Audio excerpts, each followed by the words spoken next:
As-tu conscience que tu portes une arme, dans ta bouche? Oui, une épée. Une réalité spirituelle. Chaque mot que tu prononces, porte un impact. La Bible dit: la vie et la mort sont au pouvoir de la langue. Proverbe 18, verset 21. Dans le monde spirituel, rien n'est neutre. Chaque mot est une semence. Et chaque semence porte un fruit. Laisse-moi te raconter une histoire. Il était une fois un grand roi, juste et puissant. Un jour, il appela l'un de ses soldats et lui dit: je t'envoie dans une contrée lointaine. Là-bas, mes ennemis oppressent mes enfants. Sois un exemple pour eux, afin que l'ennemi ne puisse pas tenir devant eux. Le roi équipa son soldat, et lui dit: attache solidement la vérité à tes reins. Elle te gardera ferme, droit, et sans compromission. Revêt-toi de la justice. Elle protégera ton cœur et ta conduite, pour que tu tiennes bon, quelles que soient les circonstances. Chausse ces sandales. Elles te donneront l'audace et la passion de témoigner de notre royaume. Ta foi est un bouclier. Il éteindra les doutes, la peur, les accusations, tout ce que l'ennemi enverra contre toi. Pose sur ta tête le salut. Il gardera ton esprit en paix et te rappellera à qui tu appartiens. Et prends enfin cette épée, ma parole. Tranche les mensonges, défends et proclame la vérité, avance avec autorité. Alors le soldat, le regard levé, demanda: suis-je prêt, Majesté? Mais le roi répondit: un dernier conseil. Tu détiens quelque chose de puissant, ta langue. Avec elle, tu pourras renverser les situations impossibles. Luc 9, verset 1. Utilise-la pour prier, me louer, exprimer l'amour. Et exercer l'autorité que je t'ai donnée en tant que citoyen de mon royaume. Et tu verras que toute chose concourt à ton bien. Romains 8, verset 28. Ta bouche a du pouvoir. Cette histoire te concerne. Tu es ce soldat du royaume. Et Dieu t'a pleinement équipé. Les mots construisent ou détruisent. L'écoute bienveillante, les paroles encourageantes, l'amour. Nourrissent, guérissent, élèvent. Mais les commérages, la colère, la haine ou la peur empoisonnent, blessent, divisent.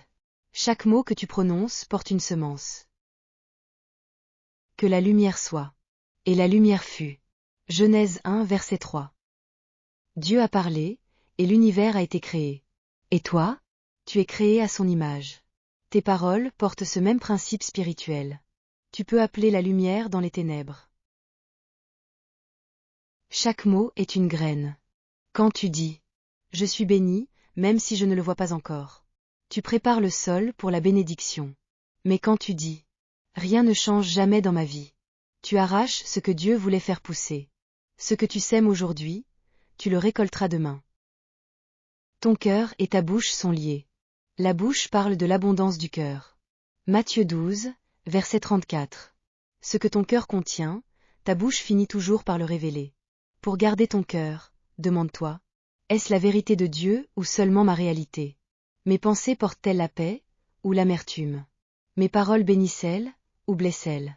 Si ce n'est pas la vie qui en sort, prie Dieu de guérir ton cœur. Renouvelle tes pensées par la parole. Soyez transformés par le renouvellement de l'intelligence. Romains 12, verset 2. Médite régulièrement la Bible. Quand vienne le doute ou la peur, remplace-les par des promesses bibliques. Réfute les paroles de malédiction. Toute langue qui s'élèvera contre toi, tu la condamneras. Ésaïe 54, verset 17. Rejette les paroles négatives.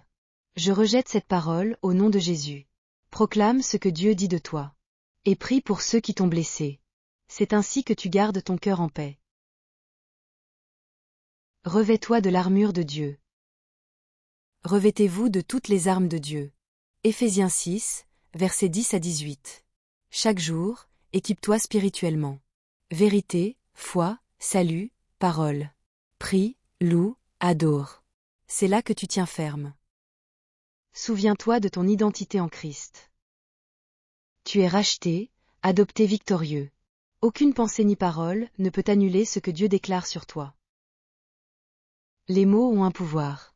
Ils peuvent blesser ou guérir. Enchaîner ou libérer. Chaque mot porte un poids. Chaque parole, une direction. Aujourd'hui, choisis la vérité. Pas celle qui flatte, mais celle qui transforme. Pas celle qui rassure, mais celle qui libère. Proclame-la. Même si c'est inconfortable. Même si c'est coûteux. Car dans la vérité, il y a la paix. Le shalom. Celui que connaissent les enfants de Dieu. Tout ceci en Jésus-Christ, lui, la parole vivante, la vérité incarnée. Choisis la vérité. Vis libre. Vis vrai. Ne laisse pas ton épée dans son fourreau. Que Dieu te bénisse en abondance en Jésus-Christ et que ta lumière brille pour sa gloire. Amen.